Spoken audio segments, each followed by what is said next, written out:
Happy May, Cancer Seekers. Welcome to the Existential Shift. I'm working with the AFTRA Tarot. Cancer, what is coming up, please?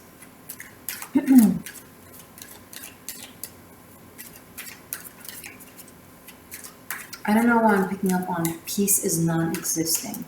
I don't know if it's something that some of you are feeling, or if it's like a philosophical statement from spirit to deliver to you, but I'm trying to that doesn't sound too nice. That's what you want me to say. Peace is non-existing. Six of Pentacles.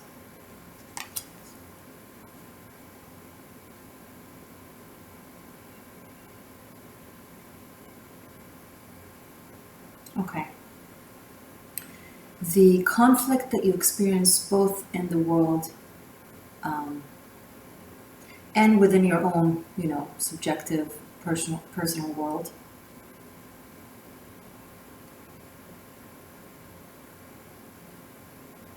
is not something you should be overly bothered by, because it will not be resolved in your own lifetime. Ooh, this is big. So, we are existing in a polar dual reality, right? Inevitably, it creates extreme polar opposites, and sometimes things that operate in harmony, and sometimes things that operate in conflict. When you are living in a world where there are all kinds of different matters, materials,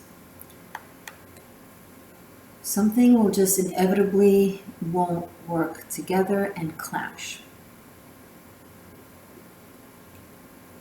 It is the mechanism of the matrix within we exist, and you being hurt by it, although sensible, especially if you're here, you're probably very tapped to spirit.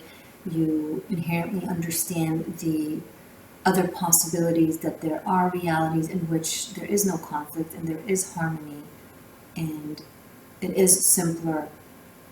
So accepting this is difficult. However, your first frustration is futile. It is a waste of your energy. What you can fix, what you can fight for, what you care about and you can fix and fight for, please go ahead. But you must learn the difference and differentiate and discern between what you can and what you can't. It's not to say that you don't care.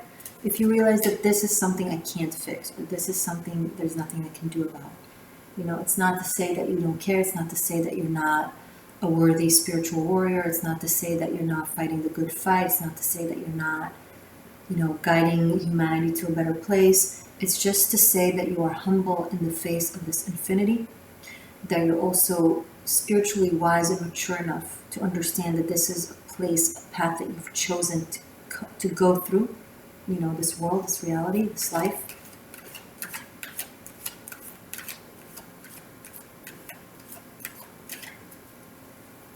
And do what you can where you can, and otherwise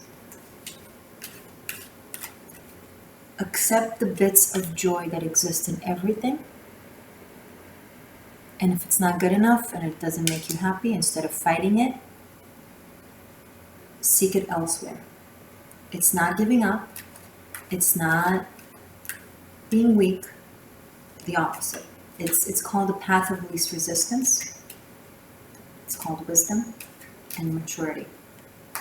I'll give you the simplest example possible that probably won't trigger anyone, but you can apply it to anything. I wanted to press play and film this video about an hour ago. I was already ready, and it made more sense with my schedule for the day to start earlier. However, as soon as I was about to start filming, workers came to the backyard of my building and started clearing leaves. When those big machines that clear the path and clear the leaves. Now, it's a good thing that they're doing. It's great. It keeps my area clean and nice. It's their job. They're doing what they're supposed to do. However, I got really frustrated because of the timing. It's a very annoying sound, and I wanted to film, and I knew it's going to take me out of focus. And I was almost tempted to do what I used to do, which is resist and be like, no, but this is the timing. This is what I'm supposed to do right now. This is how it fits in my schedule, and I'm supposed to deliver messages right now, and get all upset with the timing. How come this is bad luck? As soon as I come to press play, that starts. But then I stopped myself. And I don't think that I stopped myself as much as my own maturity and process throughout the years finally accumulated into a tangible act of, hold on, actually, you still didn't have your coffee. There's a really nice breeze. I do need to check my mail to see if I got mail. I'll leave everything prepped. I'll go take a walk. I'll have a to-go coffee, check my mail, do my stuff, hang out on a bench, post something on Instagram. I posted a story on Instagram.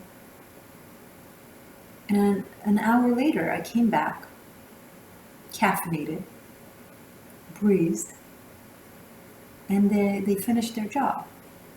And here I am. Knock on wood, it's quiet, it's peaceful, I can speak to you.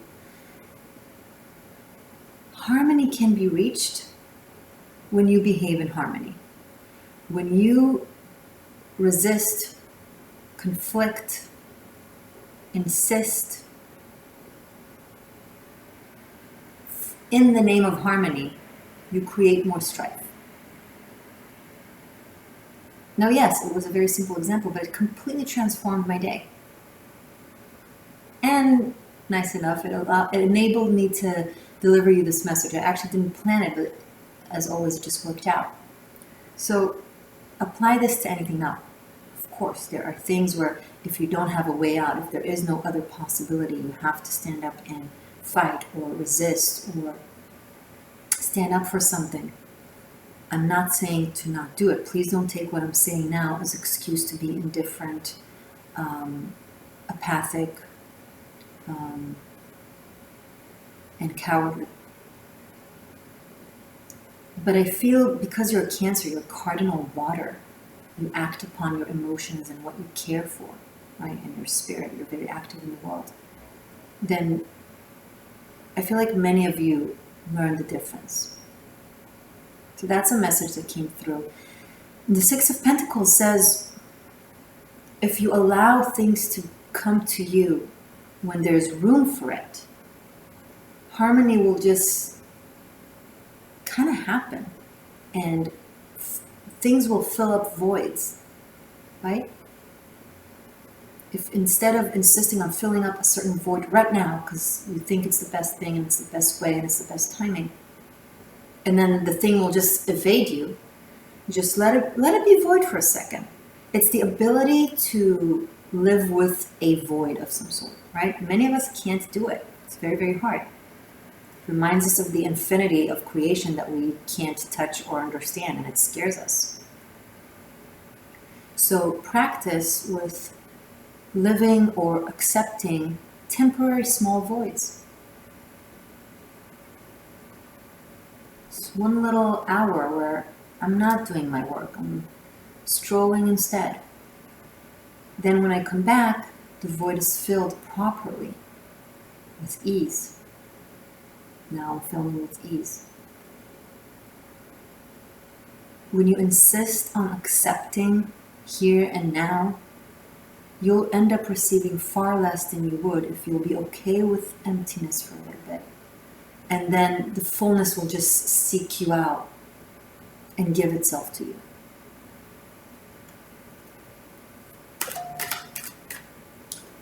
Patience, grasshopper. Let's put it on silence.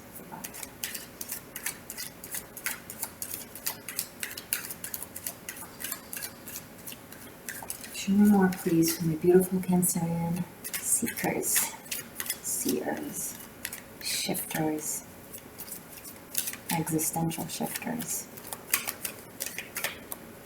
I have t-shirts and sweatshirts and hoodies and blankets and wall arts that say that. Check it out on Teespring. Link is below the video.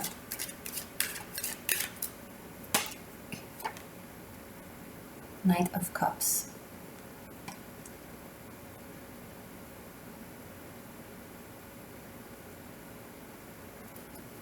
I feel like it's just kind of confirming, emphasizing everything I just said.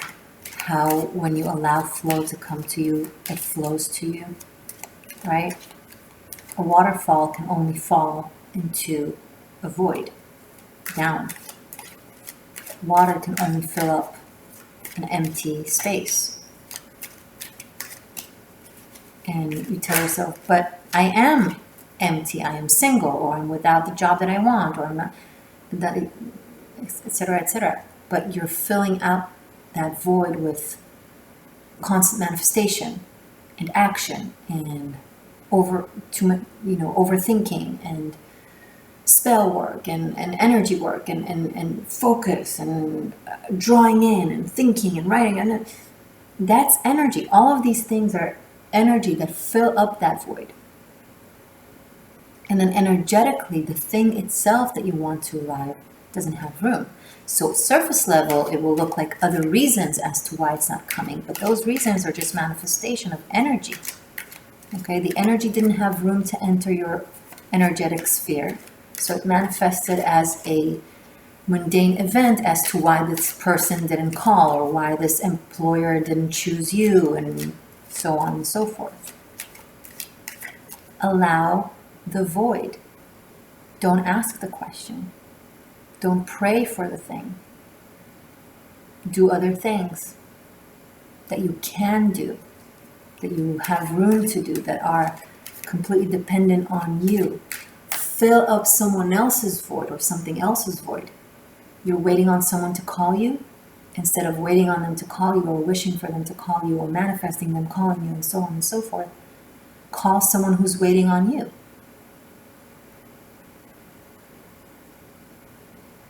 Give something, even if it's like completely different topics.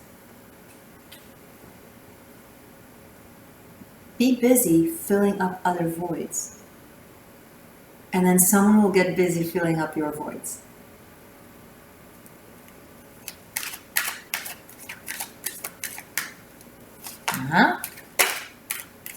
And that is magic, by the way. That is the most powerful type of magic. Learning how to work with energy, with your behavior and your patterns. It's more powerful than any spell work type of magic that you can do. 10 of Wands. No, I'm not saying escape what it is that you care about in your mind by taking upon yourself tons of other things and focusing on them and exhausting yourself. Be specific and intentional about the other voids that you're filling. Don't just do for the sake of doing. Do things with meaning. Don't call 20 people you don't want to talk to. Call back that one person that is worth it. Right? Don't take 10 projects that you don't care about. Be selective and choose one thing that you feel like will give you satisfaction and pleasure and meaning. Or energy will do it for you and will just knock off all the things that you're not supposed to be focusing on. There is a level of escapism coming through here, and Spirit is basically saying through these cards, some of your viewers, some of your Cancerian seekers will take what you're saying as excuse for more escapism. Oh, okay, so I don't need to focus on that thing. I don't need to tend for that person or whatever. So I'll just, I'll keep not doing anything. The intent behind the act makes all the difference in the world. This type of not doing and this type of not doing are completely different, and they generate completely different energies, hence manifest completely different results. Be honest with yourself and don't use my messages as excuse to do something that is similar but not exact. I'm not giving you the go for that. Watch my 13th Element, True Secrets of Manifestation. It's on my 13th Element playlist. There are many, many videos there that are exceptionally helpful. Watch them regardless, but specifically I think that one would be helpful for you. Okay.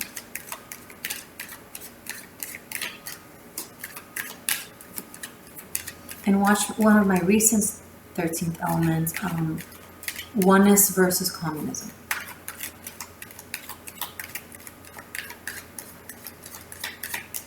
Show me more for the month of May, please, for my Cancerian seekers. Okay. 9 of Swords and Queen of Swords.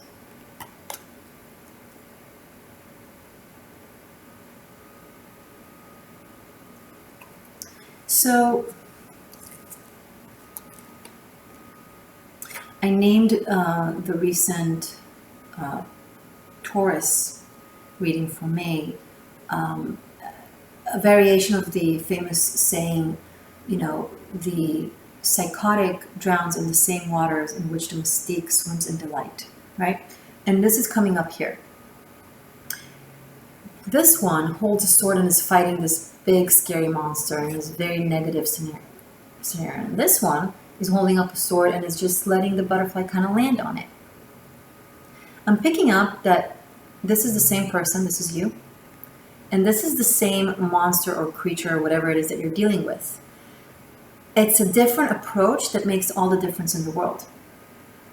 And here, this situation is scary and is made to be way bigger than it is because it is being filled with triggers, past pain, trauma, and projection. And here it's the same situation, the same reality, the same thing, but the mindset, the perspective is completely different. The Queen of Swords is approaching it as a universal butterfly within the matrix coming to teach me something. Let's play with it.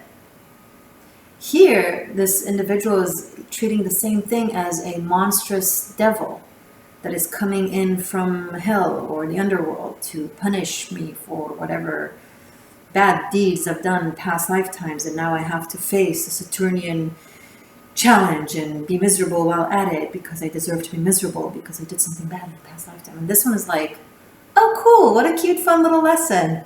I got this, I'm the Master of Swords. Either way, you are a Master of Swords.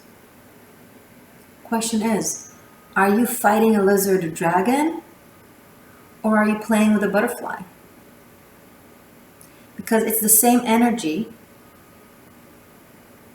being made into a different form based on your glasses that you're looking at it through.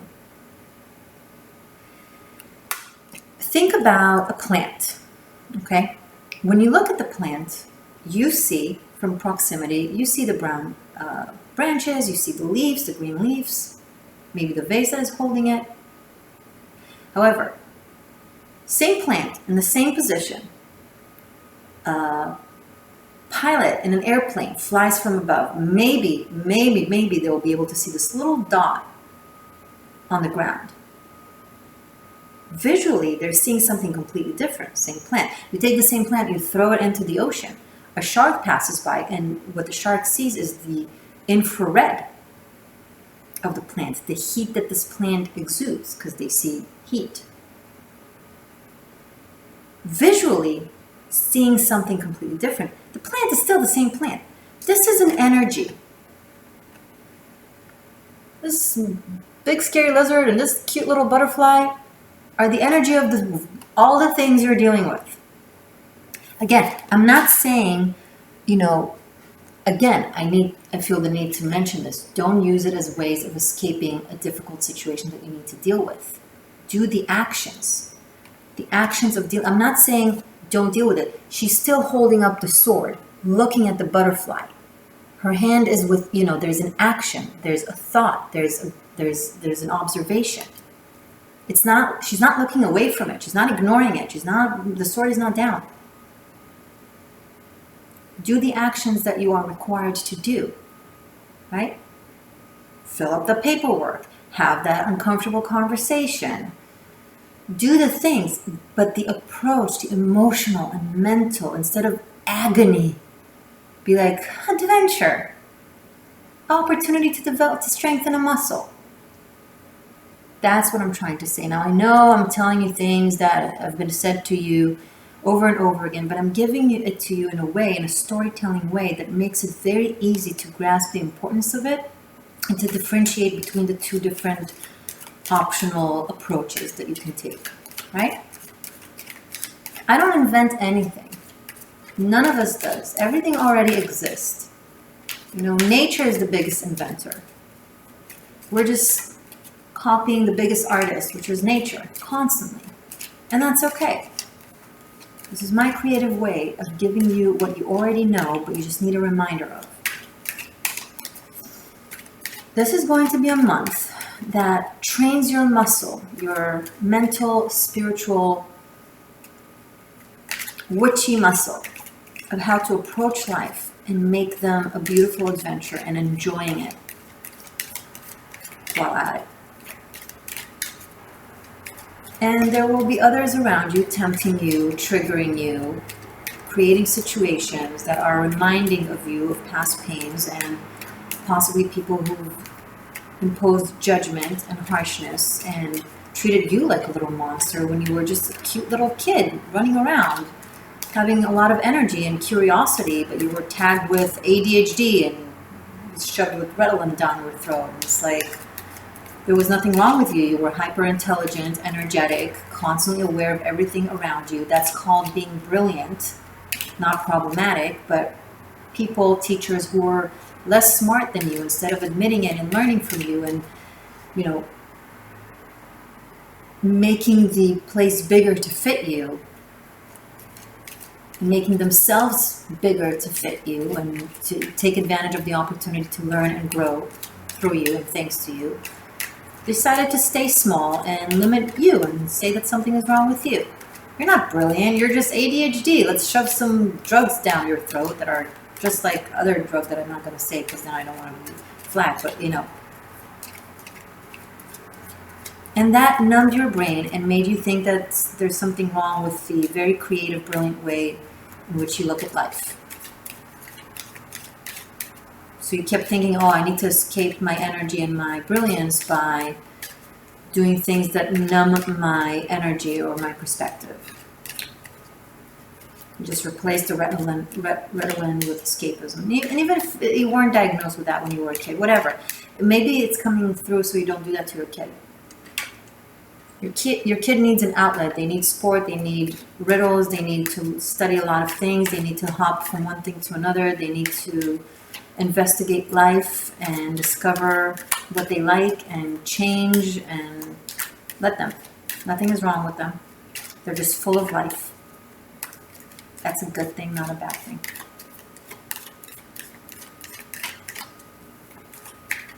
Your kid is a creative butterfly, not a problematic monster. It's just a matter of how you look at them and how you treat them. You deserve better. Your kid deserves better. Just because your parent did that to you doesn't make it right. Oh, Morgane, but I came out fine. Oh, come on.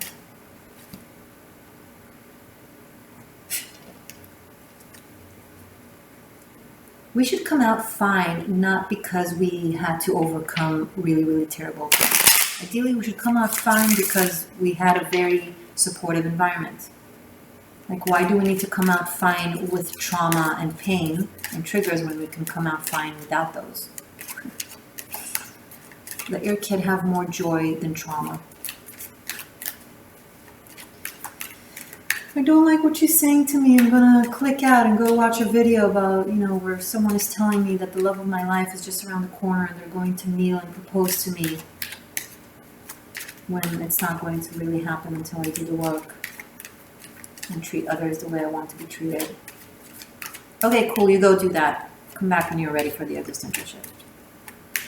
Others of you that are a bit more able, hi, you're so strong.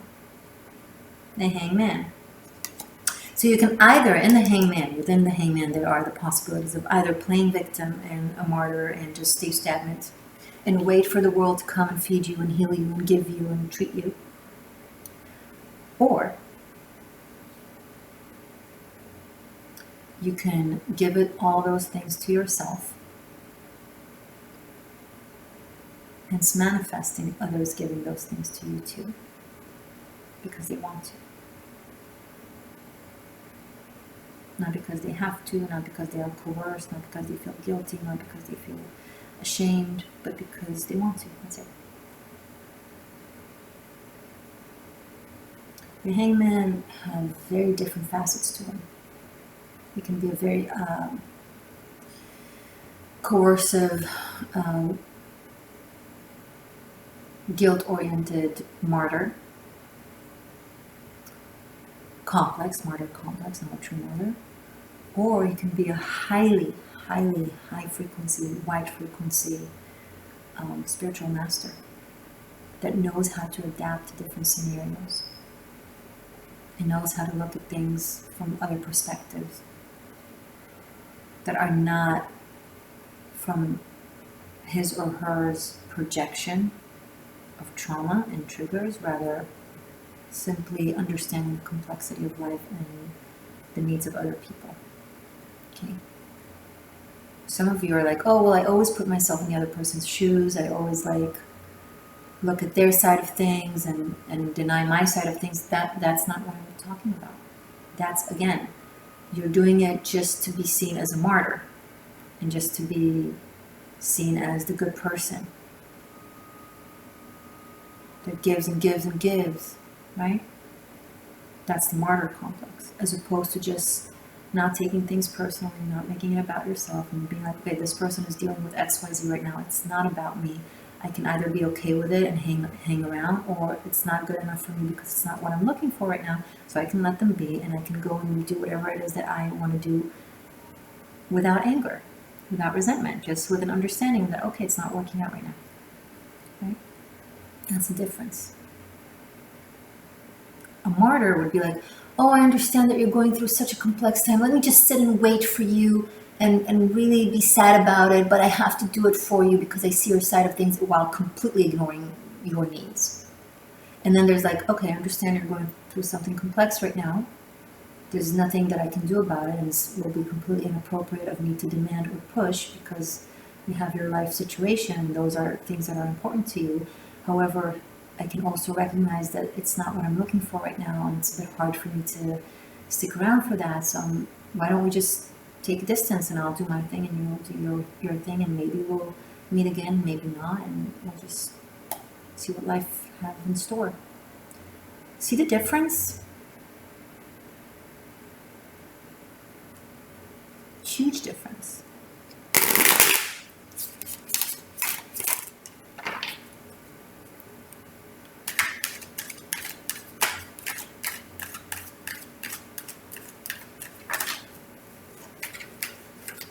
Tell me more about this, just a little bit more about this for Cancer, and then we're going to go focus on the love aspect that is coming through from this reading. The extended will be available below in the description box. It's available on Patreon and on Vimeo. Okay, and in the description box there's a lot of other magical stuff, so check it out, read through it, and see what works for you. Okay? Okay, Cancer. Ooh, love this. Ace of Wands, King of Swords. And we have the Queen of Swords here. Okay, so after the Ten of Wands, we have Ace of Wands. Wonderful. To the Queen of Swords, we have King of Swords. What a masterful, whimsical witchcraft you are about to perform this month, Cancer.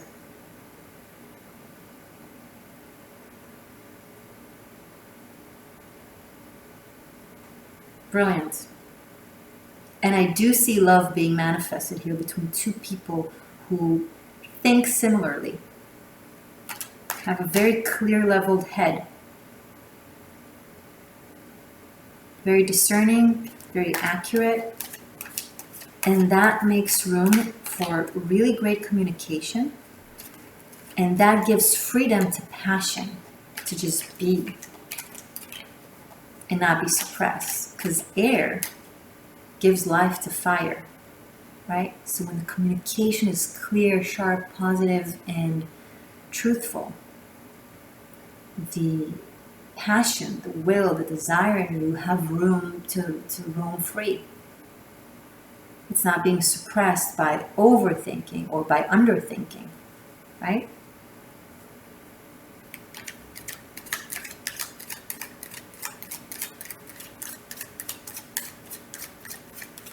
A little bit more. Okay. Oh. Nine of Wands in the upright, Six of Swords in the reverse. So, Six of Swords in the reverse also came right underneath here. Look, underneath the Six of Pentacles. Two sixes, two nines. 1 because it's 10 and ace. And we only have one major arcana, the hangman. That is, it means it's a call to wisdom. It's like, okay, it's time for you to master yourself, Cancer. It's time for you to take all the lessons that you've learned and actually act upon them, not just know them. Yes, knowing is 50% of the path, but 50% of the path is not a destination, nor a full path. So time to act upon them with strategy, thought, planning, and that is geared, that is fueled by true desire. Okay, it's not just clear, it's not just a cold thinking that denies your wants and your needs. Okay, you know what you want, you know what you need, and then you plan in accordance. But if things don't happen right away, don't be like, oh shit, things are not working out, let's go back to the old strategy of either overdoing or underdoing and blah, blah, blah. No, let things play out. Be okay with waiting. Be okay with understanding that the universe, the cosmos, has so many processes happening at once. Sometimes something that is happening is a sign. But sometimes something that is happening that you can't control has nothing to do with you. It's things that are way bigger than you, way bigger than us, than all of us, and you just got to wait them out. It's not to say that your plan is not right, quite the opposite. Maybe it's in support. Maybe the recipe said that the cake needs to be baked for 15 minutes, but in reality, the cake needs to be baked for 25 minutes because your oven isn't as hot as the oven that the recipe thought of when they said 15 minutes. Whatever. I don't know. Just an example. But you didn't know that. But if you insist to take out the cake after 15 minutes, okay, you did everything right. You went according to the recipe, went according to plan, but still the cake is not ready. Oh no. What, I'll put it in for an extra 10 minutes? Yes, because there are other variables that you might not be aware of.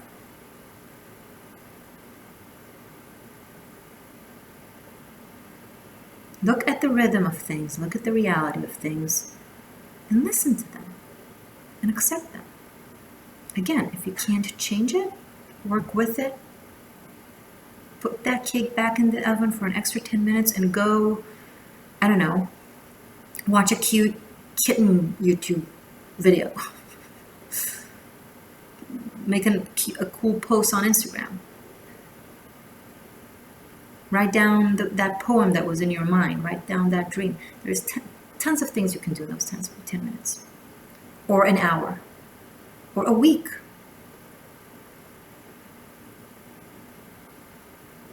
Fill up other voids. And then the cake will be able to fill up your hungry tummy. You guys are brilliant. I love you. I will see you in a second in the extended. And if not, all good. I'll see you in other videos. Thank you for being here. And thank you to my channel members and my shifters. You guys enable this. Namaste.